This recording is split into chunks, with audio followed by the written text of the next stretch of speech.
શ્વેતાબેન આમ ફેરવી દેજો. જય જિનેન્દ્ર ધર્મ સંગીની બહેનો, મોક્ષમાર્ગ પ્રકાશક ગ્રંથનો અધિકાર બીજો, આજે ક્લાસ 27મો શ્વેતાબેન શાહ દ્વારા આપણે સમજીશું. શ્વેતાબેન તમે સેમસંગ SM કોણ છે?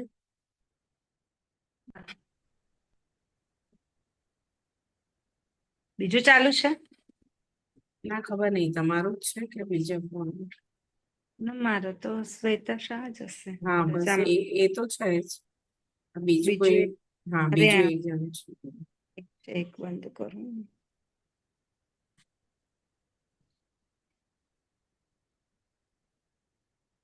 પણ એ તો આવતું જ નથી.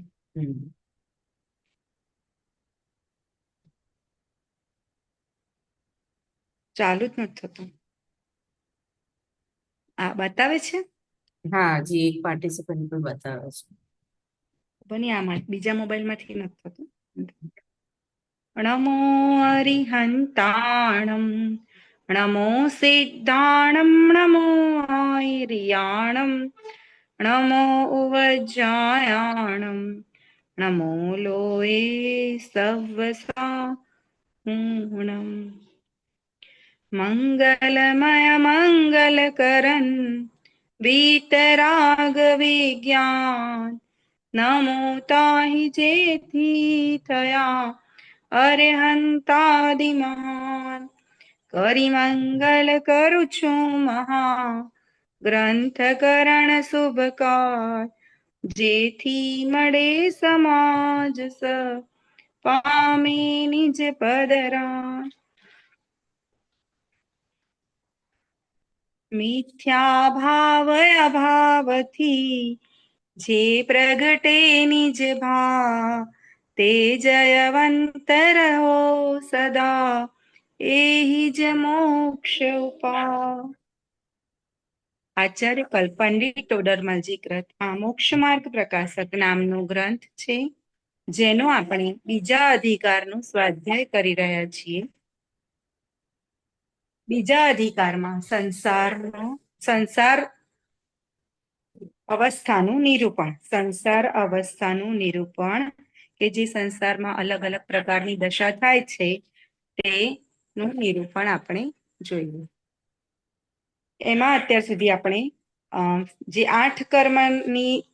આઠ કર્મના ઉદયથી જે અવસ્થા થાય છે એ વિશે આપણે જોઈતું. લાસ્ટ ટાઈમ આપણે નામ કર્મના ઉદયતા નિમિત્તથી થતી અવસ્થાઓ વિશે આપણે શીખ્યા હતા. હવે આપણે થોડુંક જે નામકર્મના ભેદ પ્રભેદ છે એ આપણે છેલ્લે મતલબ ક્લાસના એન્ડમાં લઈએ છીએ. ત્યાં સુધીમાં આપણે નામ કર્મના ઉદયજન્ય અવસ્થાનું થોડું વિસ્તારથી વર્ણન જોઈએ. પેજ નંબર છે 45. એક મિનિટ.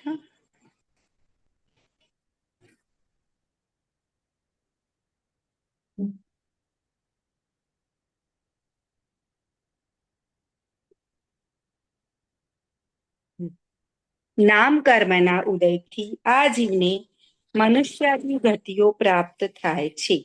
મનુષ્યાદી ગતિઓ એટલે ચારે ચાર લઈ લેવાની. તે પર્યાય રૂપ પોતાની અવસ્થા થાય છે. ત્યાં ત્રસ્થાવરાદિક ભેદ હોય છે, તથા ત્યાં એકેન્દ્રિય આદિ જાતિને ધારણ કરે છે. એ જાતિ કર્મના ઉદયને અને મતિ જ્ઞાનાવરણ ક્ષરક્ષમને નિમિત્ત નૈમિતિક સંબંધ જાણવો. જે ક્ષરક્ષમ હોય તે જાતિ પામી. વળી શરીરનો સંબંધ હોય છે, ત્યાં શરીરના પરમાણુ અને આત્માના પ્રદેશોનું એક બંધાન થાય છે. આપણે જોયું તું બંધન નામ કરો. તથા સંકોચ વિસ્તાર રૂપ થઈ ને આમાં શરીર પ્રમાણ રહે છે. નો કર્મરૂપ શરીરમાં અંગોપાંગાદી યોગ્ય સ્થાન હોય છે. નિર્માણમાં જોઈએ તો આપણે સ્થાન નિર્માણ અને પ્રમાણ નિર્માણ એ વડે સ્પર્શન રસના દ્રવ્યેન્દ્રિયોની સ્પર્શ ગંધ વર્ણ હૃદય સ્થાન 8 પાંખડી વાળા ખીલેલા કમળના જેવું દ્રવ્ય થાય છે. વળી એ શરીરમાં આકારના વિશેષ વર્ણાદિકના વિશેષ હોવા છતાં પુરુષમાં સૂક્ષ્મતાદિક હોવા ઇત્યાદિ કાર્ય થાય છે. શરીરરૂપ પરિણમેલા પરમાણુ આ પ્રકારે પરિણમે છે. શ્વાસોચ્છ્વાસ અથવા સ્વર નિપજે છે એ પણ પૂતગલના જ પિંડ છે તથા એ શરીરથી એક બાંધા છે. એમાં પણ આત્માના પ્રદેશો આપણે શ્વાસ લઈએ, શ્વાસ બહાર કાઢીએ, અવાજ નીકળે, આ અવાજ નીકળે છે એ ભાષા વર્ગના છે, પણ એમાં આત્માના પ્રદેશો વ્યાપ્ત છે. શ્વાસોચ્છ્વાસ એ પવન છે. હવે જેમ આપણે આહારની ગ્રહણ કરીએ છીએ અને નિહારને બહાર કાઢીએ છીએ તો જીવી શકાય. ધારો કે આપણે એકલું ખાતા જ રહીએ, બહાર ના નીકળે તો પણ ન જીવી શકાય. તે બહારના પવનને ગ્રહણીએ અને અભ્યંતર અંદરના પવનને કાઢીએ તો જ જીવિતવ્ય રહે. માટે શ્વાસોચ્છ્વાસ એ જીવિતવ્યનું કારણ છે. જેમ આ શરીરમાં હાડ માંસાદિક છે તેમ પવન પણ છે. વળી જેમ હાથ વગેરે વડે કાર્ય કરીએ છીએ તેમ પવન વડે પણ કાર્ય કરીએ છીએ.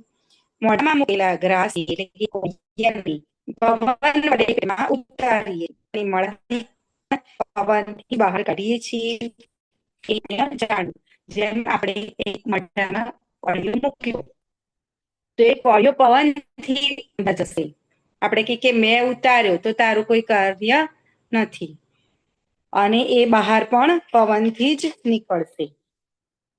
Page number 46. આપણે એકવાર વાંચી લઈએ છીએ પછી એનો અર્થ કરીશું. નાડી, વાયુરોગ અને વાયુનો ગોળો એ વગેરે પવનરૂપ શરીરના જ અંગો જાણવા. વળી સ્વર છે તે શબ્દ છે. તે જેમ વીણા હલાવતા ભાષારૂપ હોવા યોગ્ય પૂતગલ સ્કંધો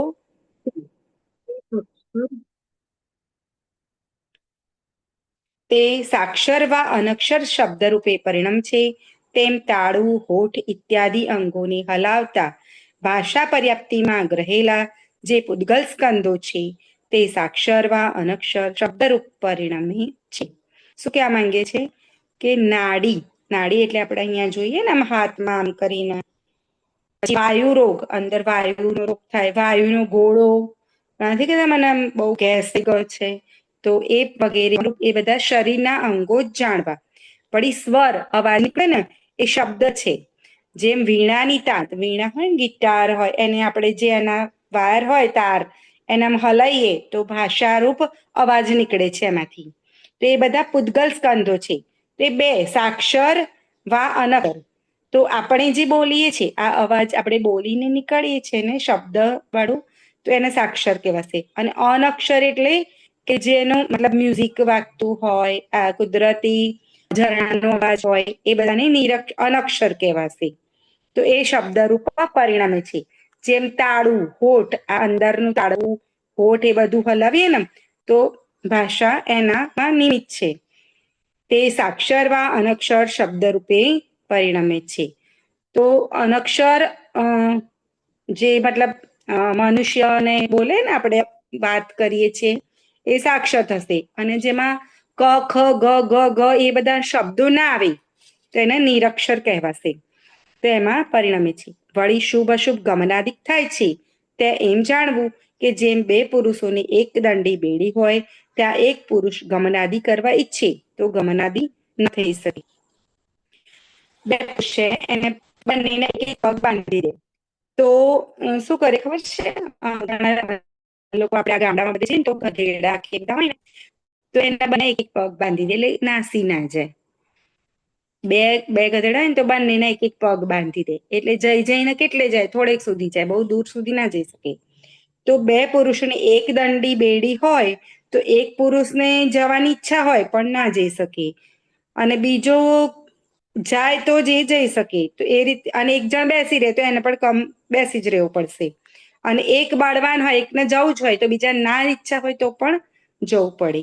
તો એમ માનીએ અને શરીર આદિ પૂતગલને એક ક્ષેત્ર, જે એક્ઝામ્પલ આપ્યું કે બેડી હોય, બેડી તો એના બે હોય, એક પુરુષના પગે બાંધી, એક બીજા પુરુષના.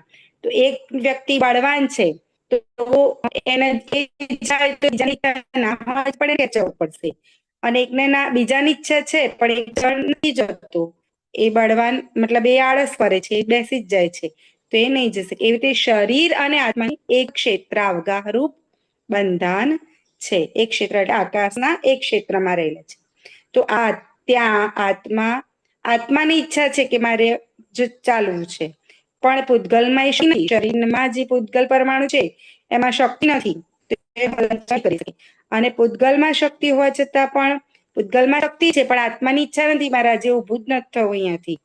તો ઈચ્છા ના હોય તો હલન ચલન આદિ થઈ શકે નહીં. અને બંનેમાં પૂતગલ જો બળવાન બનીને ચાલવા, ઘણી વાર આપણે જવું હોય, આપણી નથી આમ કે આજે મૂડ નથી છતાંય હું તો આવી, તો શરીર બળવાન હોય એ જાય, તો આત્માની ઈચ્છા ના હોય તો પણ જવું પડે. એ રીતે હલન ચલન થાય છે. તો આત્મા પણ હાલવા ચાલવા કે આ પ્રમાણે હલન ચલન ક્રિયા થાય છે. અડી તેને અપયશ આદિ બાહ્ય નિમિત્ત બને છે. એમ આ કાર્ય નિપજે છે. એ વડે મોહ અનુસાર આ બધામાં બળવાન તો છેલ્લે મોહ જ છે. આ બધું જે ક્રિયાઓ થાય એમાં મોહ જોડાયેલો હોય તો આત્મા એમાં સુખી દુખી થાય છે. વળી એમ નામ કર્મના ઉદયથી સ્વયમેવ પોતે જ નાના પ્રકાર રૂપ નાના પ્રકાર એટલે અલગ અલગ ટાઈપની રચના થાય છે. અન્ય કોઈ કરવા વાળો નથી. આપણે બીજા અન્નમતમાં કહેતા ભગવાને બહુ સુંદર રૂપ આપ્યું છે, ભગવાને આને હરણ જેવી ચાલ આપી છે, પછી પેલી આને જેવી હરણી જેવી આંખો આપી છે, આના જેવો સ્વર આપ્યો છે, તિર્યંચ જોડે સરખાવતા હોય ને, તો એ રીતે એમ કે ભગવાને આપ્યું છે. તો આમાં ભગવાન કોઈ કઈ કરતા નથી, પરંતુ એમાં નામ કર્મ જ નિમિત્ત છે. તો એ અનુસાર જ આ બધી રચના થાય છે શરીરની. અન્ય કોઈ જ કરવા વાળું નથી. તીર્થંકર તીર્થંકર પ્રકૃતિ છે, તો એ તો આ કાળમાં છે જ નહીં. આ પંચમ કાળમાં કોઈ જે તીર્થંકર થઈ શકે નહીં. મોક્ષમાં જ નથી જવાતું પંચમ કાળ, કારણ કે જે ચોથા કાળમાં, ચતુર્થ કાળમાં કર્મભૂમિ છે. અત્યારે પણ કર્મભૂમિ જ છે, પણ ચતુર્થ કાળમાં જ જીવો મોક્ષમાં જઈ શકે છે. અત્યારે જઈ શકતા નથી, તો મોક્ષમાં જ ના જાય તો તીર્થંકરનો તો પ્રશ્ન નથી રહેતો. એટલે અત્યારે આ તીર્થંકર આદિ પ્રકૃતિ તો આ કાળમાં અહીં છે જ નહીં. હવે આપણે જે લાસ્ટ ટાઈમ જે ચાલ્યું હતું એનું થોડું શોર્ટમાં જોઈ લે છે. મારાથી ટાઈમ એક બોલવામાં થોડીક ભૂલ થઈ ગઈ હતી કે જે સહનન છે એ સ્વર્ગમાં અને નરકમાં તો હોતા જ નથી, પણ મનુષ્ય અને તિર્યંચમાં હોય છે. અને જે જીવને વ્રજવૃષભ જે સહનન છે ને, મેં મોકલ્યું તમને, એક મિનિટ. વ્રજ વૃષભ નારદ સહનન હોય જે જીવને, એ જ મોક્ષમાં જઈ શકે, અને એ જ નરકમાં અને સરવાળ સિદ્ધિમાં પણ જઈ શકે. એટલે સરવાળ સિદ્ધિ વાળા જીવોને વ્રજ વૃષભ નારદ સહન નથી, પરંતુ જે જીવ મનુષ્ય, અને એમાં એક બીજી શરત છે કે જે મનુષ્ય અહીંયા સરવાળ સિદ્ધિમાં કોણ જશે, તો અહીંયા મનુષ્ય ગતિમાં એ ભાવલિંગી સંત હશે, તે જ સરવાળ સિદ્ધિમાં જઈ શકે. બીજા આપણા જેવા શ્રાવકો સરવાળ સિદ્ધિમાં ના જઈ શકે. 9મી ગ્રેવેક આવે છે ને છટાડામાં, અનંત બાર ગ્રેવક ઉપજાયો, તો ગ્રેવેકમાં જવા માટે પણ 9મી ગ્રેવેકમાં માટે પણ મુનિ લિંગ ધારણ કરવું કમ્પલસરી છે. મુનિલિંગ ધારણ એ પણ એમાં ભાવલિંગીની વાત નથી, એ દ્રવ્યલિંગ પણ જે આગમમાં દર્શાવ્યું છે એ પ્રમાણે જ ચોખ્ખા દ્રવ્યલિંગ મુનિરાજ જ 9મી ગ્રેવકે જઈ શકશે. બાકી એનાથી આગળ તો જે સરવાળ સિદ્ધિ છે, અનુત્તર વિમાન છે, એ બધામાં તો ભાવલિંગી સંતો જઈ શકે. કારણ કે સરવાળ સિદ્ધિના જીવો એક ભવતારી હોય છે, અને જે અનુત્તર વિમાન ને બધા છે એ બધામાં 2 ભવતારી હોય છે. બરાબર. એ ગયા વખતે મારું થોડું બોલવામાં ખુલાસો કર્યો હતો, પછી જે લીધું એમાં થોડુંક બોલવામાં મિસ્ટેક થઈ ગઈ હતી. પછી ખુલાસો પણ કર્યો, પણ કોઈ કદાચ કોને એવું સાંભળ્યું હોત તો સુધારી લેશો. હવે જેમ નામ કર્મનું જોયું હતું, મેં આજે તમને બધાની સાથે પીડીએફ શેર કરી છે, અરે એક ગ્રુપમાં શેર કર્યું છે, તે જોઈ લેજો. હવે આમાં જે નામ કર્મની 93 પ્રકૃતિ છે એમાં મૂળ ભેદ 42 ભેદ છે. એ આપણે કેવી રીતે જોઈ લઈએ? આપણે 93 થી જોઈશું, પછી 42 જોઈશું. હવે આપણે ગતિ, જાતિ, શરીર, અંગોપા, નિર્માણ, બંધન, સંગાત, સંસ્થાન, સહન, ત્યાં આપણું લાસ્ટ ટાઈમ. હવે આગળ સ્પર્શ, આ બધાના ભેદ પ્રભેદ આપણે વખતે જોઈ લીધા છે, એટલે આપણે ડિટેલમાં નથી જતા. 10મા નંબર પર આવે છે સ્પર્શ. તો સ્પર્શના 8 ભેદ છે. એમાં હલકા, ભારી, ચીકના, કોમલ, કઠોર, હે ને 8 ભેદ છે. પછી રસ, તો રસના 5 ભેદ: તીખો, ખારો, ખાટો, કડવો, કષાયેલો અને મીઠો. ગંધમાં 2, સુગંધ અને દુર્ગંધ. વર્ણ 5 પ્રકારના: કાળો, પીળો, નીલો, સફેદ અને લાલ. પછી આનુપૂર્વી. હવે આનુપૂર્વી આ બધામાં કઈ સમજાવવાની જરૂર નથી. હવે 14 નંબરમાં આનુપૂર્વી. તો એમાં આનુપૂર્વી એટલે ધારો કે અહીંયાથી એક જીવ છે, એ અહીંયાથી ટ્રાન્સફર થઈને બીજી ગતિમાં જશે. તો જે વચ્ચેનો સમય છે, વચ્ચેનો જે વિગ્રહ ગતિ કહેવાશે, તો એમાં જે કર્મ એ ત્યાં અહીંયાથી ત્યાં લઈ જાય છે એને આનુપૂર્વી. મતલબ આનુપૂર્વી આપણે અનુસરણ નથી કહેતા કે કોઈ જાય, માતા જાય આગળ, તો નાનું છોકરું એની પાછળ પાછળ ચાલવા માંડે. તો એ રીતે આ તો એક્ઝામ્પલ છે. આનુપૂર્વી ગતિનું કર્મનું આ કાર્ય છે. તો નરક ગત્યાનુપૂર્વી,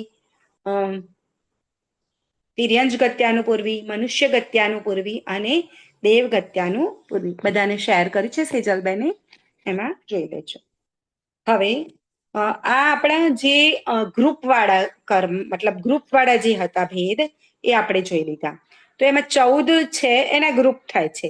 14 કર્મ છે, નામકર્મના 14 ભેદ છે, બધાના ગ્રુપ છે. બહુ જ સહેલા છે. સૌથી પહેલા તો ગતિ, ઇઝી છે 4, જાતિ 5, શરીર 5, અંગોપાંગ 3. એમાં ખાલી શરીર વાળા જ છે. જો શરીર 5 યાદ રહી જશે ને તો બીજા પાછળ બી બીજા 2 યાદ રહી જશે. તો શરીર 5 આવડી જાય: ઔદારિક, વૈક્રિયક, આહારક, તેજસ, કારમાણ. હવે આંગોપાંગમાં તેજસ કારમાણ નથી લેવાના, બાકીના 3 લેવાના છે. પછી આવશે નિર્માણ. તો એમાં સ્થાન નિર્માણ, પ્રમાણ નિર્માણ, સંઘાત. બરાબર. તો સંઘાત, બંધન આવશે. તો બંધનમાં બી જે 5 શરીર છે એ જ ઔદારિક બંધન, બધાની પાછળ બંધન લાગશે: વૈક્રિયક બંધન, આહારક બંધન, તેજસ બંધન, કારમાણ બંધન. પછી સંઘાત. તો સંઘાત પણ 5, એ પણ 5 શરીર છે, એ જ નામ છે: ઔદારિક સંઘાત, વૈક્રિયક સંઘાત, આહારક સંઘાત, તેજસ સંઘાત, કારમાણ સંઘાત. પછી આવશે સંસ્થાન. સમચતુરસ સંસ્થાન, ન્યાગ્રોધ પરિમંડલ સંસ્થાન, સ્વાતિ સંસ્થાન, કુબ્જક સંસ્થાન, વામન સંસ્થાન અને હુંડક સંસ્થાન. પછી સંહનન. સંસ્થાન એટલે આકાર, સહનન એટલે મજબૂતાઈ, હાડકાની મજબૂતાઈ. વ્રજ વૃષભ નારાજ સહનન, વ્રજ નારાજ સહનન, નારાજ સહનન, અર્ધ નારાજ સહનન, કીલક સહનન, અસંપ્રાપ્તા સૃપાટિકા સહનન. પછી સ્પર્શના 8 ભેદ છે, રસના 5 ભેદ છે, ગંધના 2 ભેદ છે, વર્ણના 5 છે, આનુપૂર્વીના 4 છે. એટલે આ બધાના કુલ મિલાઈને 65 ભેદ થઈ ગયા. જે 14 ગ્રુપ વાળા છે એના ટોટલ કરીશું તો 65 થશે. હવે આપણને તો 93 કેવી રીતે યાદ રહેશે? આમાંથી તો ઘણા બધાને અત્યારે યાદ થઈ ગઈ. લગભગ 65માંથી જે થોડા હાર્ડ વર્ડ્સ છે એ સિવાયના 10 બાદ કરીએ તો બધાને 55 જેટલી તો યાદ થઈ ગઈ છે. જાતિની જે 5 ઇન્દ્રિય છે એ થઈ ગયું. હવે આપણે એક વાળા પછી જોઈએ છે, ઓપોઝિટ વાળા જોઈએ, જે જોડકા પેર વાળા છે એ જોઈએ. તો પેર વાળા 10 છે એટલે ઓટોમેટિકલી એ 20 થઈ જશે. તો પ્રત્યેક શરીર, સાધારણ શરીર. પછી ત્રસ નથી આવ્યો, આની કપાય છે, ફોટો નથી આવ્યો. હા, એમાં કપાય છે. હા, વાંધો નહીં. ફરીથી એવું હશે તો મૂકી દઈશું. પ્રત્યેક શરીર, સાધારણ શરીર. ત્રસ સ્થાવર, સુભગ દુર્ભગ, સુસ્વર દુસ્વર, શુભ અશુભ, સૂક્ષ્મ બાદ, પર્યાપ્ત અપર્યાપ્ત, સ્થિર અસ્થિર, આદેય અનાદેય, યશસ કીર્તિ અયશસ કીર્તિ. બરાબર. તો એક યાદ રહેશે તો બીજા સામે ઓટોમેટિકલી યાદ થઈ જશે. એના જોડકા છે. હવે થયા 65 અને 20 85, 85 તો બધાને થઈ. 93 માં 85 માઇનસ કરીશું તો બચે આપણા 8. તો 8 માં પણ એક તો જો અઘુરું લઘુ, ઉપઘાત, પરઘાત, આતપ, ઉદ્યોત, ઉચ્છ્વાસ, વિહાયોગતિ અને તીર્થકરત્વ. આમાં તીર્થંકર નથી લેવાનું, તીર્થકરત્વ કર્મનું નામ છે, તીર્થકરત્વ. બરાબર. તો થઈ ગયા 93. તો હવે આ જો ટોટલ 65 ગ્રુપ વાળા છે, 20 જોડકા છે, 10 એટલે 10 જોડકા વાળા એટલે 20, 8 એક્સ્ટ્રા સિંગલ સિંગલ. બરાબર. તો આપણા થઈ ગયા 65 પ્લસ 20 પ્લસ 8, 93 થઈ ગયા. તો યાદ રાખવામાં સરળ પડશે. હવે આપણે જે મેઇન છે એ 42 છે. તો 42 કેવી રીતે થયા? તો આપણે જે ગ્રુપ વાળા છે એ ટોટલ થયા 14. કેટલા થયા? 14 ના ગ્રુપ પડશે. મેં ઉપર મૂક્યું છે ફોટો, કદાચ ઉપર, મતલબ એ આ પેજની મતલબ સ્ટાર્ટિંગમાં જ સાઈડમાં. હા, આ રહ્યું. થોડું ઝૂમ કરશો ને તો દેખાશે. 42 કેવી રીતે થાય છે? તો જે 14 છે, આનું પૂર્વી સુધીના 14 ભેદ થયા, એટલે 14 એ લેવાના, 20 નીચેના લેવાના જોડકાવાળા, અને 8 પહેલા, એટલે ટોટલ થશે 42. અમુક જગ્યાએ 42 નામ આપ્યું હોય તો કન્ફ્યુઝ થવાનું નહીં, કારણ કે એ બધા ગ્રુપ છે, એના ભેદ છે, ભેદના પણ પ્રભેદ છે. ઓકે, એટલે આ થઈ ગયું. હવે આપણે સહનન સુધી એના ડેફિનેશન પણ જોઈ હતી. બાકીની ડેફિનેશન જો આપણે સમય રહેશે તો પછી જોઈએ છીએ. હવે આપણે નામ કર્મનું પતી ગયું. તો હવે આપણે ગોત્ર કર્મનું થોડુંક સમજીશું, પછી છેલ્લે આની ડેફિનેશન જોઈએ છીએ. ગોત્ર કર્મ જન્મ્ય અવસ્થા. ગોત્ર કર્મથી શું થાય છે? મોહનીય, અંતરાયુ, નામ, ગોત્ર, વેદ.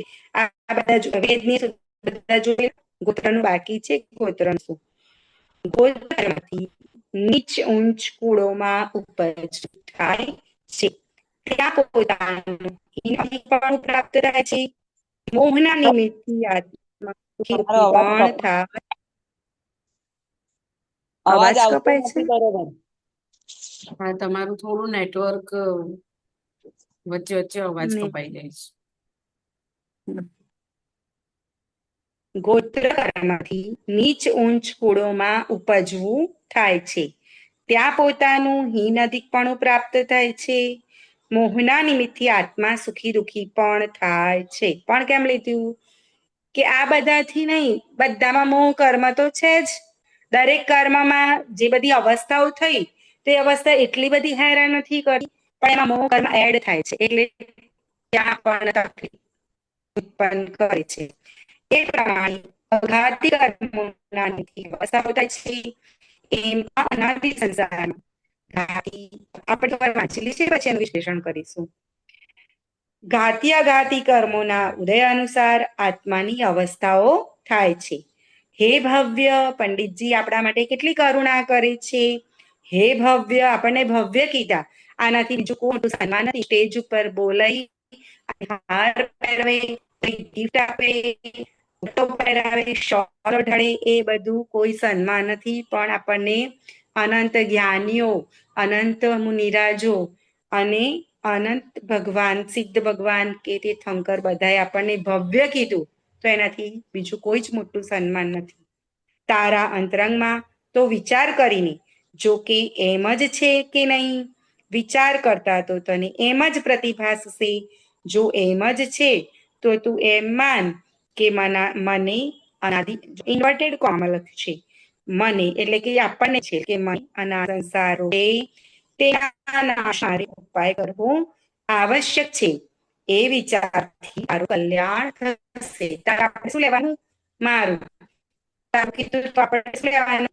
હું કહું સેજલબેન તમારું કલ્યાણ થશે, સેજલબેન મને કે તમારું કલ્યાણ થશે, એમ નહીં. દરેકે પોતપોતાના ઉપર લેવાનું છે. બીજાને આપણે ઉપદેશ આપવાની જરૂર નથી. આપણે આ તો ખાલી આપણે ચર્ચા કરીએ છીએ. તો બાકી બધી વસ્તુ આપણા પોતા પર જ લેવાની છે. બરાબર. હવે આમાં કેવું છે કે આ જે ગોત્ર કર્મ છે ને, તો ગોત્ર કર્મમાં ઊંચ નીચ આપણે સમજીએ કે ગોત્ર કર્મના ઉદયથી ઊંચ નીચ કુળમાં જન્મ. હવે આમાં કેવું છે કે નીચા કુળમાં જન્મ્યો કોઈ વ્યક્તિ નીચા કુળમાં જન્મ્યો, પણ એનું આચરણ ઉચ્ચ કુળ જેવું હોય તો એને ઉચ્ચ કુળનું જ કહેવાશે. ઊંચા કુળમાં જન્મ્યો અને જન્મ્યો હોય સાત વ્યસનથી હોય તો પણ એને નીચ કુળનું જ કહેવાશે. બરાબર. તો ત્યાં નીચ કુળમાં શું થશે? હીનપણું અને ઉચ્ચપણું એને મળે છે.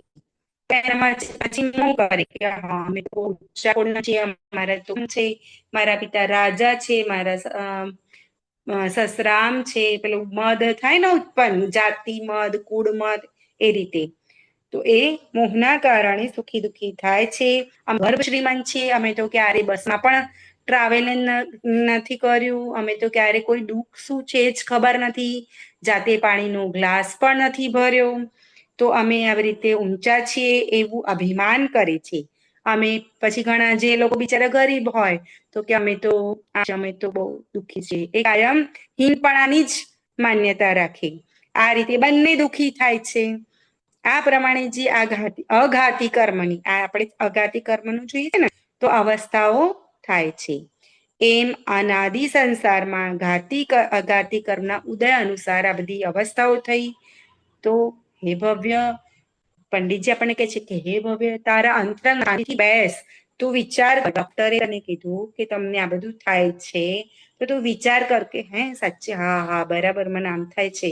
બરાબર. ડોક્ટર કહે છે પેટમાં આમ થોડી થોડી વારે ચૂંક આવે છે, પણ માથું આમ સણકા મારે છે, આ બધું દુખે છે, તો એમ તું શાંતિથી બે અંતરાત્મા વિચાર કર કે તને આ બધું થાય છે કે નહીં. આ બધું પર્યાયમાં બધા જે 8 કર્મના જે બધી અવસ્થાઓ બતાવી, કેવી કે જ્ઞાનાવરણાદિ કર્મથી જ્ઞાનની હીનતા થઈ.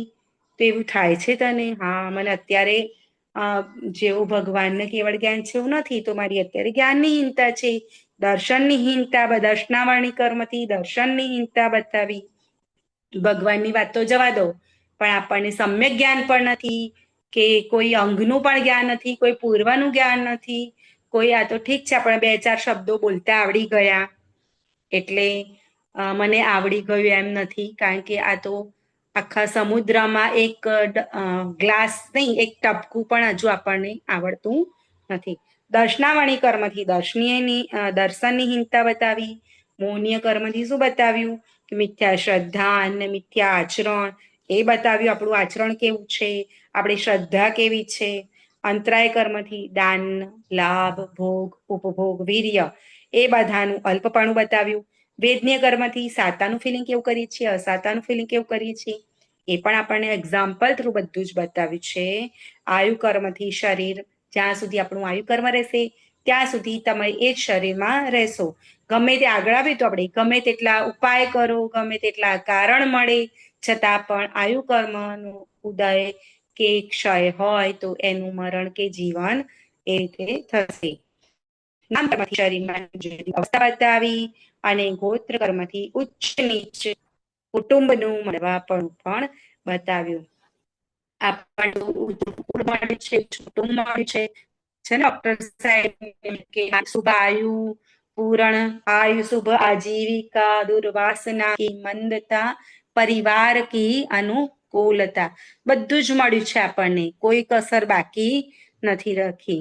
ટોડરમલજી કહે છે આગળ કે સબ અવસર આ ચુકા હૈ, કોઈ કમી નથી, પણ આપણે એનો ઉપયોગ કરતા નથી. આમ 8 પ્રકારે જે આ બધી અવસ્થા તારામાં થાય છે કે નહીં, તારામાં એટલે કે પંડિતજી આપણને કહે છે, તો આપણે આપણા પર લેવાનું છે. તને બરાબર પ્રતિભા છે કે હા મને થાય છે, અવસ્થા છે, રોગ છે, આ શરીરના છીએ, અને અનાદિથી સંસારૂપી રોગ લાગુ પડ્યો છે, જ્યાં સુધી શરીરમાં રહેવું પડશે. આ સંસારમાં જે રોગ લાગુ પડ્યો છે, કયો? મિથ્યાત્વનો અને સંસારમાં પર્યાયમાં જે અનાદિથી રોગ લાગવો પડે છે એનું આપણે શું કરવાનું? હવે રોગ તો સમજી તો ગયા, મોક્ષ અધિકારમાં છે સમયસારમાં કે કર્મ સંબંધી કે બંધન સંબંધી ખાલી વિચાર જ કર્યા કરીએ તો એ આપણે એમાંથી છૂટીએ.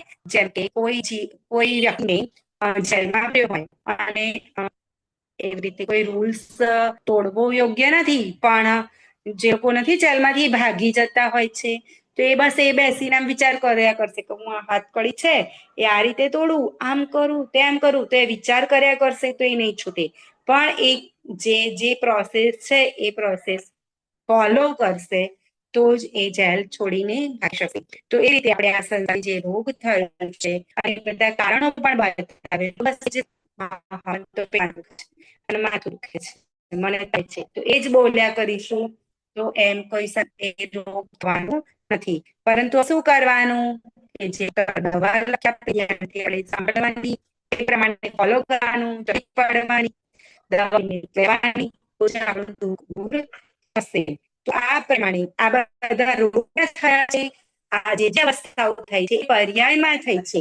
મારા ત્રિકાળી આત્મામાં કાળી સ્વભાવમાં કોઈ પણ રોગ થયો નથી, થાય છે પર્યાયમાં. તો એનો પર્યાયનું જ્ઞાન કરીને દ્રષ્ટિ પાછી ક્યાં લઈ જવાની? દ્રવ્ય પર લેવાની.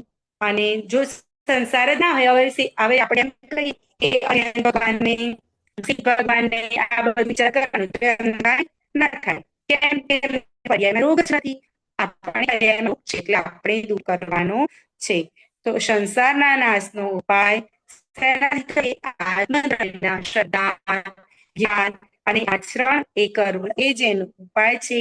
અને આ બધા વિચાર ફોલો કરવું તો જ મારું કલ્યાણ થશે.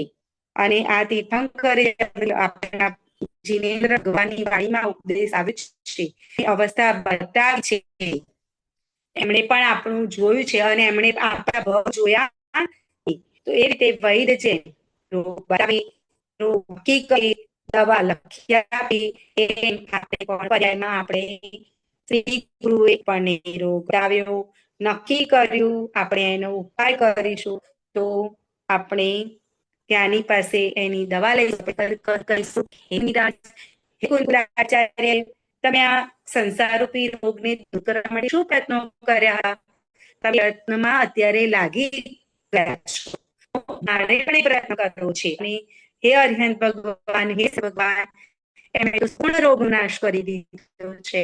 તો એ આપણે એમની પાસે દવા લઈશું, એ જે દવા બતાવશે એ પ્રમાણે ફોલો કરીશું તો અવશ્ય મારું કલ્યાણ થશે અને હું સંપૂર્ણપણે રોગ રહિત અવસ્થાને પામી શકીશ. બરાબર. હવે આપણો અહીંયા બીજો અધિકાર પૂર્ણ થાય છે. હવે જે નામ કર્મના બાકીના છે એની આપણે ડેફિનેશન જોઈએ છીએ. પછી આવશે સ્પર્શ.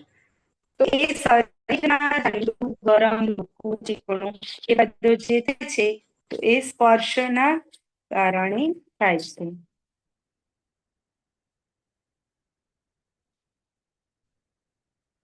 આ બધું ડિટેલમાં જોવું હોય તો તત્વાર સૂત્રના 8મા અધિકારમાં 11 નંબરના સૂત્રમાં મોક્ષશાસ્ત્ર જે રામજી બાપુજીની ટીકા છે, પછી ચેતનદાસજીની ટીકા છે, એ બધામાં આપેલું છે. તો આપણે આવ્યા હતા સ્પર્શ આવ્યા હતા. 2 મિનિટમાં કદાચ મીટિંગ સ્પર્શ બંધ થઈ જશે તો ફરીથી જોઈન કરી લેજો. ઓકે. હા. જેના ઉદયથી શરીરમાં કોમળ, કઠોર, હલકું, ભારે, લુખ્ખું, ચીકણું, ગરમ, ઠંડુ આ બધી અવસ્થા થાય તેને સ્પર્શ નામ કર્મ કહે છે. રસ, જેના ઉદયથી શરીરમાં મતલબ આપણા શરીર જેનો અનુભવ કરે, ખાટો, મીઠો, કડવો, કસાયેલો, ગળ્યો એ બધા સ્વાદનો અનુભવ કરે તો એ રસ નામ કર્મ કહેવાશે. ગંધ, તો જે કર્મના ઉદયથી શરીર સુગંધ અને દુર્ગંધમય મળે તેને ગંધ નામ કર્મ કહે છે. વર્ણ, જેના ઉદયથી શરીરમાં કાળો, પીળો, નીલો, લાલ, સફેદ રંગમય હોય તેને વર્ણ નામ કર્મ કહે છે. આપણે તીર્થંકરમાં બોલીએ છીએ ને, દો ગોરે દો સાવલે દો હરિયન દો અલ બાકીના બધા કંચન, 2 ગોરા 2 કાળા 2 નીલા અને સાવલા, એ રીતે જે 24 તીર્થંકરનું છે. તો 8 અલગ અલગ છે ને બાકીના 16 કંચન એટલે સોના સમાન છે. તો એ પ્રમાણે શરીરના એ બધા કલર મળે તો એ વર્ણ નામ કર્મનો ઉદય છે. આનું પૂર્વી તો જે કર્મના ઉદયથી પૂર્વ શરીરના આકારનો વિનાશ ના થાય. હવે આમાં આપણે આ એકવાર પૂરી થશે ને મીટિંગ પછી આપણે ફરી એનું લઈએ છીએ. પૂર્વના શરીરનો આકારનો વિનાશ ના થાય તેને આનુપૂર્વી કર્મ કહે છે. અને આનો ઉદય માત્ર વિગ્રહ ગતિમાં જ આવે છે. તો કેટલા સમય સુધી ચાલશે? મેક્સિમમ 3 અને મિનિમમ 1, કારણ કે 3 સમયમાં ચોથા સમયમાં તો ત્યાં બીજું શરીર ધારણ કરી જ લીધું હોય. હવે એના 4 ભેદ છે: નરક ગત્યાનુપૂર્વી, તિર્યંશ ગત્યાનુપૂર્વી, મનુષ્ય ગત્યાનુપૂર્વી અને દેવ ગત્યાનુપૂર્વી. તો પોતે મનુષ્ય તિર્યંશ આયુમાં છે, પછી એનો ક્ષય થઈ નરક ગતિ જાય તો જે આત્મા બરાબર.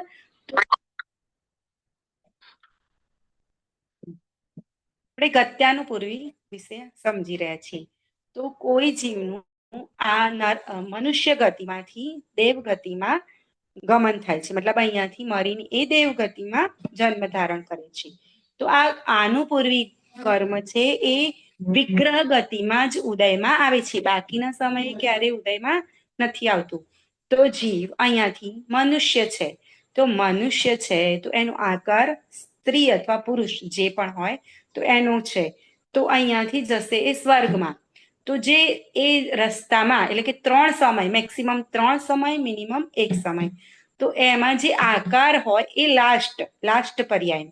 ધારો કે મનુષ્ય મરીને દેવ થશે તો એ વખતે જે આકાર, આત્માનો આકાર મનુષ્ય જેવો હશે, આત્માનો આકાર મનુષ્ય જેવો હશે એને ગત્યાનુપૂર્વી કર્મ, આનુપૂર્વી કર્મ કહે છે.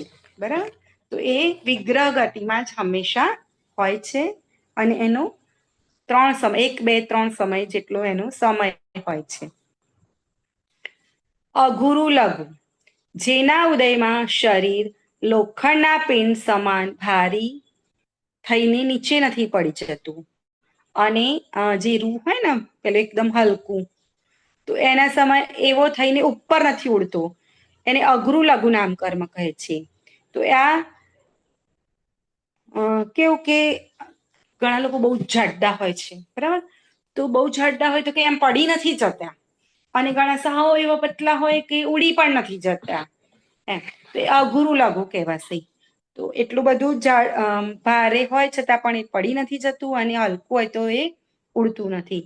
હવે ઉપઘાત, જેના ઉદયથી મોટા સિંગ, મોટા સ્તન હોય, બહુ મોટું કોઈનું પેટ હોય, એ બધું સ્વયં પોતાને કષ્ટદાયક થાય છે તો એને ઉપઘાત નામ. ઘણી વાર છે આપણા જ નખ અંદર આપણને વાગતા હોય, એવું આપણા જ શરીરના અંગો આપણને નુકસાન પહોંચાડતા આપણે સહન ના કરી શકીએ, તો એને ઉપઘાત નામ કર્મ કહેવાશે. હવે પરઘાત, તો જેના ઉદયથી બીજાને ઘાત કરવાળા નખ, જેમ વાઘ સિંહના નખ હોય, ઘણા માણસો પણ ઘણા લાંબા લાંબા નખ વધારતા હોય તો એને બીજાને વાગી જાય. શિંગડા, ગાયનું શિંગડું આપણને વાગતું હોય છે, દાઢ હોય બીજાને વાગે, ડંખ મારે ને સાપ, તે બધા જે અવયવ છે એને પરઘાત નામ કર્મનો ઉદય હોય. ધારો કે સાપ છે તો એ બીજાને કરડે છે તો એને નુકસાન કર્યું ને, તો એ પરઘાત નામ કર્મનો ઉદય કહેવાશે. આતપ, તો જેના ઉદયથી એનું મૂળ શરીર ઠંડુ હોય અને એની જે પ્રભા એટલે કે એનું પેલું શું કહેવાય, એનું પ્રકાશ એ ઉષ્ણ હોય તો એને આતાપ નામ કર્મ કહેવાય છે. અને એનું એક્ઝામ્પલ છે સૂર્યનું વિમાન. સૂર્યનું વિમાન, સૂર્ય અત્યારે મતલબ હોય છે તો કેવો હોય છે, એની આભા પ્રકાશ કેવો હોય છે, એની પ્રભા ગરમ હોય છે, એની પ્રભા કેવી હોય છે, ગરમ. અને એનું શરીર ત્યાં છે ને જે તે ઠંડુ. આપણને એમ લાગે કે અહીંયા જ આપણને સૂર્ય છે દૂર છે અને અહીં આપણને તાપ લાગે છે આટલો બધો, અને જેમ જેમ નજીક જઈએ તેમ વધારે તાપ લાગે. જેમ આવતું હતું ને ભૂગોળમાં ભણવામાં કે જ્યારે સૂર્ય જે આવે છે નજીક ત્યારે વધારે ગરમી લાગે, દૂર જાય તો ઓછી ગરમી લાગે, ત્યારે શિયાળો થાય. તો એ રીતે એકદમ નજીક જતા રહીએ તો ત્યાં તો કદાચ આગનો ગોળો હશે, પણ એનું મૂળ શરીર તો ઠંડુ છે. તો એને શું કહેશે? આતપ નામકર્મ. સૂર્યનું વિમાન છે મૂળમાં ઠંડુ છે, પણ એની પ્રભા ઉષ્ણ એનું હોય, એની પ્રભા ઉષ્ણ, એ ઉષ્ણ શરીર પણ કહેવાય. તો એને આ તપ નામ કર્મ કહેવાશે. તો એ પણ એ જે સૂર્યનું વિમાન છે ને એ એકેન્દ્રિય જીવ છે, એકેન્દ્રિય પૃથ્વી કાયક તિર્યંશ જીવ કહેવાશે. અને એમાં રહે છે દેવ, એ પંચેન્દ્રિય છે. હવે ઉદ્યોત, તો જેના ઉદયથી મૂળ શરીર પણ શીતળ હોય અને પ્રભા પણ શીતળતા આપે, તો એને શું કહેવાશે? ઉદ્યોત નામ કર્મ. એક્ઝામ્પલ આવશે ચંદ્ર. જેમ ચંદ્રમાનું વિમાન એ એકેન્દ્રીય પૃથ્વી કાયક તિર્યંશ છે, અને જુગનું જે રાત્રે ચમકતા હોય ને, તો એ પણ ઠંડા હોય, મૂળ શરીર પણ ઠંડુ હોય, અને આપણે રાત્રે કાર લઈને જઈએ તો રસ્તામાં ચમકતા આવે, એ જુગનું કહેવાય એને. તો એને એ ઉદ્યોત નામ કર્મ કહેવાશે. હવે આપણે એમ સમજીએ કે સૂર્ય મેઇન છે અને ચંદ્રમા એના અંડરમાં છે, એવું નથી. આપણે જે ઇન્દ્ર અને પ્રતિન્દ્ર આવે છે ને, તો એમાં ચંદ્ર એ ઇન્દ્ર મેઇન છે, ચંદ્ર બોસ છે, મતલબ એ જ્યોતિષ દેવના વિમાન છે, અને સૂર્ય પ્રતિન્દ્ર છે. આ રીતે. અને જે આપણે સૂર્ય આજે દેખાય છે એ કાલે નથી આવતું. આ અત્યારે આપણા ભરત ક્ષેત્રમાં જંબુદ્વીપમાં 2 સૂર્ય છે. એક આજે આવે, એક કાલે ના આવે, પરમ દિવસે આવે. 2 સૂર્ય અને 2 ચંદ્રમા છે. એનું ડિટેલ અત્યારે આપણે લેવું નથી, પણ આ ખાલી થોડું મૂળ જાણવું. હવે વિહાયો ગતિ, તો જેના ઉદયથી જીવ આકાશમાં ગમન કરી શકે તેને વિહાયો ગતિ નામ કર્મ કહે છે. આપણે જે પ્રથમાન યુગની સ્ટોરી બધી વાંચતા હોઈએ, સાંભળતા હોઈએ, તો નથી કહેતા કે વિદ્યાધર રાજાઓ આકાશ માર્ગે આમ ગયા, વિમાનમાં ગયા. તો એ રીતે જે છે એ વિહાયો ગતિ નામ કર્મનું છે. તો એમાં 2 ભેદ છે, પણ આમાં પ્રભેદ આમાં ગણાયા નથી, પણ આનો પાઠ છે કે પ્રશસ્ત અને અપ્રશસ્ત. પ્રશસ્ત એટલે શુભ અને અપ્રશસ્ત એટલે અશુભ. તો વિહાયો ગતિ એટલે આપણે બી ચાલીએ છીએ ને આકાશમાં, એટલે કે ઉડવાની વાત નથી. આ તો મેં એક્ઝામ્પલ જે વિદ્યાધર રાજાનું આપ્યું, કે જે વિમાનમાં આકાશમાં ઉડે છે. ફક્ત એટલું જ નથી લેવાનું, પણ આપણી પણ જે ચાલ, કોઈ જીવ મતલબ તિર્યંચોની પણ જે લોકો ગમન કરે છે, કોઈ પણ જીવ ગમન કરે છે, તો એની ચાલ છે, તો એને વિહાયો ગતિ કહેવાશે. એટલે એ આકાશમાં ગમન કરે. આકાશ એટલે ઉપર આકાશ દેખાય છે, આકાશ નહીં, આજે આપણી આજુબાજુ સર્વત્ર આકાશ ફેલાયેલું છે એ. તો એ ગમન કરવામાં જે નિમિત્ત, મતલબ જે કર્મનો ઉદય છે, સારી અથવા ખરાબ, તો એમાં શું આવશે? શુભ. પ્રશસ્ત એટલે શુભ, અપ્રશસ્ત એટલે અશુભ.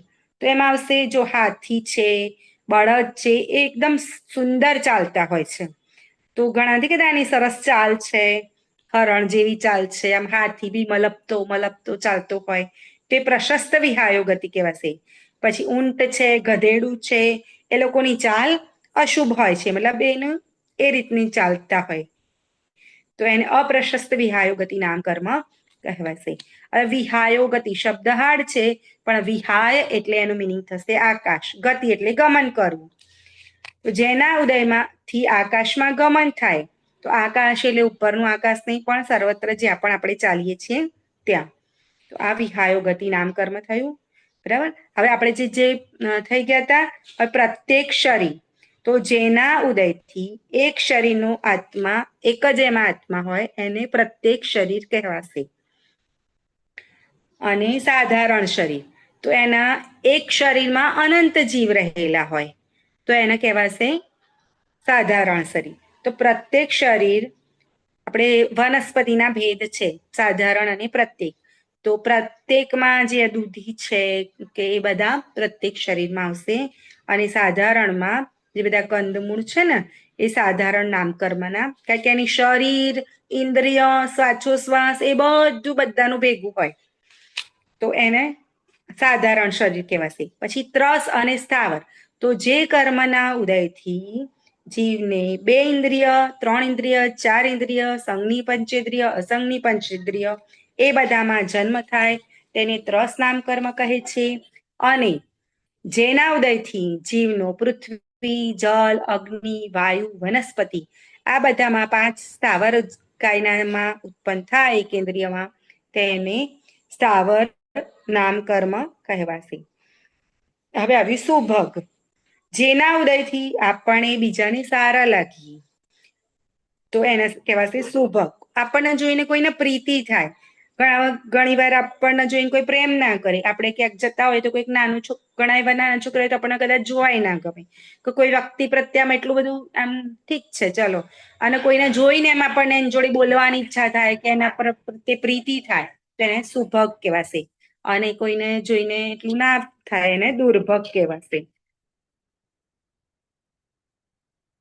ક્યાં અમારી જોડે અહીં બેઠા એમ નથી ઘણી વાર થતું, તો એને દુર્ભગ કહેશે. હવે સુસ્વર, તો જેના ઉદયથી આપણને કોયલની સમાન અતિ સુંદર અને બીજાને સારા લાગે એવો અવાજ મળે એને સુસ્વર નામ કર્મ કહે છે.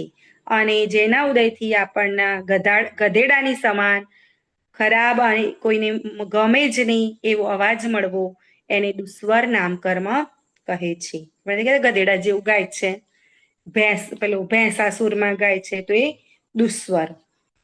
હવે શુભ, જેના ઉદયથી આખા શરીરના અંગોપાંગ સહિત સુંદર, રૂપવાન, રમણીય શરીર મળે તેને શુભ નામ કર્મ કહે છે. અને બુરા એટલે ખરાબ વિચિત્ર અંગોપાંગ હોય, કુરૂપ હોય, અરમણીય હોય અને એવી અવસ્થા હોય તેને અશુભ નામ કર્મ કહે છે. હવે સૂક્ષ્મ, જેના ઉદયથી પોતાના દ્વારા બીજાનો ઘાત ન થાય અને બીજા પણ આપણો ઘાત ના કરી શકે એવા સૂક્ષ્મ શરીરની રચના થાય ને સૂક્ષ્મ નામ. તો અત્યારે પણ આપણી આજુબાજુ એટલા બધા સૂક્ષ્મ જીવો હોય કે એ સૂક્ષ્મ જીવો આપણાથી મરતા નથી અને એ આપણને મારી ના શકે. એ આ દિવાલની આરપાર પણ નીકળી શકે. આગળ તત્વાર સૂત્રમાં છે અપ્રતિઘાતે, એ કોઈનાથી રોકાય નહીં, કોઈને રોકે નહીં અને કોઈને રોકાય નહીં. હવે ધારો કે કોઈને આપણે મેરેજમાં રિવાજ હોય છે ખબર છે, જે નવા વર વધુ હોય મેરેજ કરીને આવે એટલે બધી બહેનો હોય ને બધા હોય તો બારણું રોકે, નથી જવાનું અંદર. પછી પેલા કઈ આપે, ગિફ્ટ આપે ત્યારે અંદર જવા દે તો એને રોક્યું. તો એવી રીતે આ સૂક્ષ્મ જીવો હોય એ આપણા રોકવાથી રોકાય નહીં અને આપણને પણ ના રોકી શકે આમને સામને, તો એને સૂક્ષ્મ નામ કર્મ કહેવાશે. હવે સૂક્ષ્મની સામે થશે બાધ, તો જેના ઉદયથી બીજાને બાધા આપે અને પોતે પણ બીજાને બાધા દે અને પોતે પણ બાધિત થાય, અન્યને રોકે અને પોતે રૂકવામાં પણ નિમિત્ત થાય તો એને બાદર નામ કર્મ કહેવાશે. પર્યાપ્ત, તો જેના ઉદયથી આહાર, 6 પર્યાપ્તિ છે ને, આહાર, શરીર, ઇન્દ્રિય. આહાર એટલે આપણે જે ખાઈએ છીએ, એટલે એનાથી જેનાથી શરીર બને છે, શરીર, પછી ઇન્દ્રિય, શ્વાસોશ્વાસ, ભાષા અને મન, આ 6 પર્યાપ્તિ પૂરી હોય તો એને પર્યાપ્ત નામ કર્મ કહેવાશે. જ્યારે કોઈ જીવ માતાના ગર્ભમાં જ્યારે આવે ત્યારે આ 6 પર્યાપ્તિ બાંધવાની શરૂઆત થાય. હવે આ 6 પર્યાપ્તિ બાંધવાનું કાળ અંતર્મુહૂર્ત છે. તો એ અંતર્મુહૂર્તમાં આ પ્રક્રિયા પૂર્ણ ના થાય તો એને અપર્યાપ્ત નામ કર્મ કહે છે. હવે સ્થિર, તો જેના ઉદયમાં શરીરના અંગપાંગ દ્રઢ હોય, પછી એવા ઉપવાસ ને બધું કરવાની શક્તિ હોય, તપ કરવાની શક્તિ હોય, એ શક્તિ ઓછી ના થાય તો એને સ્થિર નામ કર્મ કહેવાશે. અને અસ્થિર, તો અસ્થિરમાં જેના ઉદયથી આમ ઘણા કે ના ભાઈ મારે તો એકાસણી ના થાય, મેં તો બેસણું ના થાય, મેં તો આખો દિવસ ખાવા જોઈએ એવું કોઈ સહનશીલતા જ ના હોય, તો પોતાને ઠંડી ગરમી સહન કરવાની પણ ના હોય એવા શરીરને ગુરુદેવની ભાષામાં આપણે નથી કહેતા સાતાશીલીઓ, તો એવું સ્થિર ના રહી શકે અને અસ્થિર નામ કર્મ કહે છે. આદે, જેના ઉદયથી આપણને એવું લાગે કે એની પ્રભા, પેલામાં હતું ને સુભગ દુર્ભગ, તો ગમવું અને ઘણાને જોઈને તેજ, આપણે ગુરુદેવને જોઈએ તો ગુરુદેવના મુખમંડલ પર કેવી તેજ છે, તો એવી તેજ લાગે એને આદેય નામ કર્મ કહે છે. અને અનાદિ તો જેના ઉદયથી એવું લાગે કે આમ પ્રભા રહિત અન્યને બીજાને બી જોઈને ગમે નહીં, પણ આમ કોઈના શરીરમાં નથી કે નૂર નથી, ફિક્કા લાગે છે, તો એ અનાદિ નામ કર્મ કહેવાશે. યશ કીર્તિ જેના ઉદયથી એવું લાગે કે આપણા જે પણ બધાના આપણા ગુણો હોય બીજાને સારા લાગે, વાહવા થાય, પ્રશંસા થાય, તો એ યશ કીર્તિ નામ કર્મનો ઉદય છે. અને અયશ કીર્તિ તો ગમે એટલું કરે તો પણ આપણે કોઈના માટે ગમે તેટલું કહેતા અમે તો તમારા માટે બહુ બધું કર્યું પણ અમને તો કોઈ વાર જસ આપ્યો જ નહીં, કોઈ વાર જસ ના મળે. ઘણા ને હોય કે કઈ ના કરે અને સારું સારું બોલે તો યશ કીર્તિ નામ કર્મનો ઉદય હોય, તો એ તે અયશ કીર્તિ. બરાબર. હવે રહ્યું તીર્થ કરત્વ. તીર્થ કરત્વ તો જેના ઉદયથી તીર્થ કરત્વનું વેદન થાય, જે બહારમાં તીર્થંકરનું શરીર છે ને અંદરથી વેદન થાય, તો કદાચિત અચિંત્ય વિભૂતિ એ બધી એની વિભૂતિ અચિંત્ય સમવસરણાદી રચના થાય. આપણે જે તીર્થંકરની ડેફિનેશનમાં છે ને, જેમને તીર્થંકર નામ કર્મ નામના મહાપુણ્યનો ઉદય હોય, જેમ સમવસરણ આદિ વૈભવથી યુક્ત હોય, એને તીર્થંકર કહે છે. તો અર્હંતપણાની પ્રાપ્તિ થાય છે અને તીર્થ કરત્વ નામ કર્મ કહે છે. આપણે તીર્થ નામ કર્મના 93 ભેદ ડિટેલમાં જોઈ લીધા છે. ગોત્રમાં પણ ઉચ્ચ નીચ 2 ભાગ આવી ગયા, એટલે આપણે અહીંયા બીજો અધિકાર પૂર્ણ કરીએ છીએ. હવે આમાં કોઈને કોઈ ક્વેરી હોય તો પૂછી શકે છે, અને આપણે આગલા નેક્સ્ટ જે ક્લાસ થશે એમાં થોડું રિવિઝન કરીશું, પછી એક્ઝામ લઈશું અને એક્ઝામ દરેકે જોઈને જ આપવાની રહેશે. બીજા અધિકારમાં આપણે જે વિષય ચાલ્યો છે એમાં કોઈને ક્વેરી હોય તો પૂછો, નહીંતર હું 1-2 ક્વેશ્ચન પૂછીશ, ત્યાં સુધીમાં આપણો સમય થઈ જશે.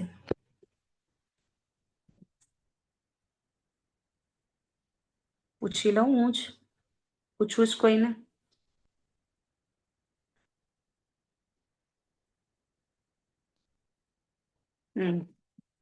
જો એકવાર આપણે એક અહીંયા પંડિતજી આવ્યા હતા, મને એમનું નામ યાદ નથી, પરંતુ એમણે કીધું કે આપણે ભગવાન સામે પણ કેટલું ખોટું બોલીએ છીએ. આપણે રોજ ખોટું બોલીએ છીએ. આપણે પૂજા કરવા જઈએ તો ધૂપનો છંદ બોલીએ છીએ, બરાબર? તો એમાં શું બોલીએ છીએ? નીચે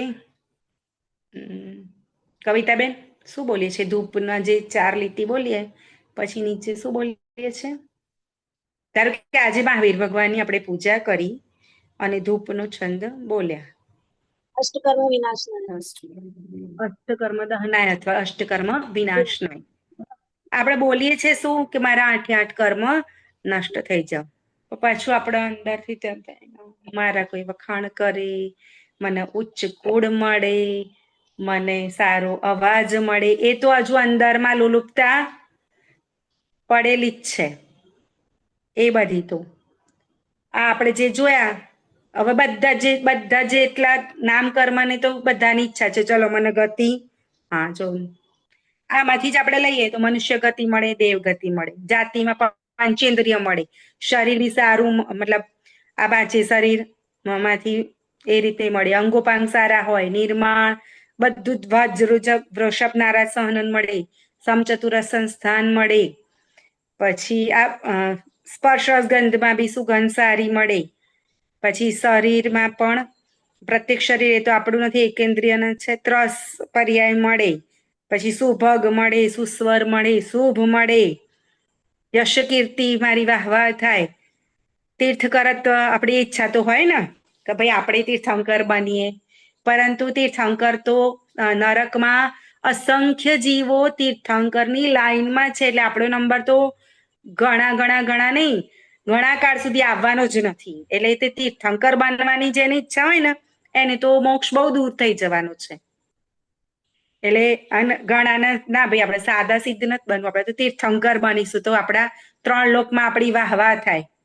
ભલે આપણે એવું કઈ કહેતા નથી, પણ અંદર તો હોય ને થોડું અભિપ્રાય, ક્રિયા પરિણામનો અભિપ્રાય, તો અભિપ્રાયમાં તો આ બધું પડેલું જ છે, મારા તમારા બધાનામાં પડેલું છે. તો આ રીતે આવું બધું આપણને પડ્યું છે, અને આપણે રોજ બોલીએ ભગવાનની સામે અષ્ટકર્મ દહનાય ધૂપમ વિરપામી તે સ્વાહા. તો ભગવાન સામે આપણે જુઠ્ઠું જ બોલીને આવ્યા. બધાની વાત છે, સંસારી જીવ જ્યાં સુધી આ છદ્મસ છે તો જ આપણને નવા કર્મ બંધાય છે ને. જો આ બધી ભાવના જ ના હોય તો નવા, અને આ બધામાં સુખ દુઃખ પાછું એમાં મોહ તો જોઈન્ટ કરી જ દેવાનું, એનું કનેક્શન તો લાવી જ દઈએ. દરેકમાં જ્ઞાનાવરણામાં બી ક્ષયોપસમ સારો હોય, હે ને. અંતરાય ભાઈ બધાના અંતરાયમાંના દાન લાભ ભોગ ઉપભોગ બધાનો ક્ષયોપસમ સારો હોય, બધાનો ઉદય નથી ગમતો કોઈ નહીં. ક્ષયોપસમ સારો મળે તો આપણને સારું લાગે. વેદ નિયમમાં કાયમ સાતા, આપણે તો કર્મ જ સારા એવા નથી કરતા કે વધારે પ્રમાણે સાતાનો ઉદય બંધાય. અને જોઈએ છે કર્મ એવા કરીએ છીએ, પરિણામ એવા કરીએ છીએ કે જે પાપ બંધાય, અને ઈચ્છા રાખીએ છીએ સાતાનું જ ફિલિંગ હંમેશા રે, અસાત ગમે. અત્યારે ઉનાળામાં આખો દિવસ હાશ ઠંડકમાં બેઠ હોય તો સારું લાગે, એસી ચાલુ હોય તો સારું લાગે. ગરમીમાં 2 વાગે જવાનું કોઈ કે તમે અહીંયા જઈ આવો, કે ના ના ના મારે નથી જવું. તો કે 20 રૂપિયા કિલો ટામેટા મળે છે, કે નથી લેવા, ચાલશે 40 ખર્ચી કાઢીશું, 2 વાગે ગરમીમાં આપણે નથી જવું. એટલે બધા કોઈને અસાતા ગમતી જ નથી, પણ પરિણામ આપણે એવા કરીએ છીએ. આ બધા ભેદ પ્રભેદ આપણે જોઈ લીધા, બધા તૈયાર કરજો. આ બધું કર્ણાનું યોગનો વિષય છે. આ કદાચ અધિકારમાં બધાને એટલી કદાચ મજા નહીં આવી હોય, કારણ કે આમાં કઈ વાર્તા કે બધાને ખુશ રખાય એવું કઈ છે જ નહીં. આપણા રોગ બતાવે છે. હવે ડોક્ટરના ત્યાં જઈએ તો હસી હસીને ડોક્ટરની સાથે વાતો કરીશું, કેમ છો ડોક્ટર, પછી કે હા તમને તાવ આવે છે, હા આપણે હસીશું, ખુશ રહીશું. એ આપણે રોગ બતાવે એટલે આપણે સિરિયસલી લેવાનું છે. એનું મતલબ તમને શું શું અવસ્થા થાય છે એ બતાવે છે, તો આપણે ફીલ કરવાનું છે કે આ બધું થાય છે. હવે એને કાઢવાના પ્રયત્નો કરવાના છે અને સંપૂર્ણ નિરોગી બનવાનું. આ જ બધી વસ્તુ આમાં આ ટોપિકમાં આવી છે. આમાં બહુ સારા સારા આ જ સિદ્ધાંતો પણ છે બીજા અધિકારમાં યાદ કરવા જેવા, કે જે આ શું કહેવાય નવીન કર્મ બંધ વિચારમાં કે શેનાથી થાય છે, મૂળ કર્મથી થાય છે. અને જીવના અમારું જે જ્ઞાન સ્વભાવ છે, એ સ્વભાવ જ્ઞાન ઉગાડ છે ને અત્યારે જે, એ મારા સ્વભાવનો અંશ છે. આ જ્ઞાનથી જ મારા જીવના જીવત્વનો નિશ્ચય થાય છે કે આ જે જાણવા દેખવા વાળું છું એ જ હું છું. આ બધું જે આ શરીર, આ બધા કર્મોની પ્રકૃતિ લઈ લેવી, એ બધાથી ભેદ જ્ઞાન કરવા માટેનો આ અધિકાર છે. આ અધિકારનું આપણે આવતા વખતે રિવિઝન કરીશું. આ અધિકાર મેં તો ખાલી વાંચ્યો જ છે, આમાં જે પણ કંઈ ભૂલ હોય એ મારી છે. અને જે સારું લાગ્યું એ બધું પંડિત ટોડરમલજીનું છે, અનંત જ્ઞાનીઓનું છે, અને તીર્થંકર ભગવાને આપેલી વાત છે. એટલે જે કંઈ ભૂલ હોય તો તમે કોઈના ધ્યાનમાં હોય તો કહેજો. લાસ્ટ ટાઈમ તરત જ યાદ આવ્યું હતું કે આ મારાથી ખોટું બોલાઈ ગયું છે, તો એ સુધાર કરી લેજો. હવે રિવિઝન આપણા જે મેઇન યાદ કરવા જેવા પોઈન્ટ છે, ભેદ પ્રભેદ તો આપણે 8 કર્મના પહેલા કરી દીધા છે, અને થોડું રિવિઝન કરીશું. પેપર ક્વેશ્ચન આન્સર સાથે આપી દઈશું, એમાંથી બધાએ લર્ન કરવાનું છે. બરાબર, સમય થઈ ગયો છે. ચીનવાણી સ્તુતિ. निज निधि निज में बताई, यह अनंत उपकार है, उसके लिए चिन्हवाणी माँ को वंदना 100 बार है, वंदना 100 बार.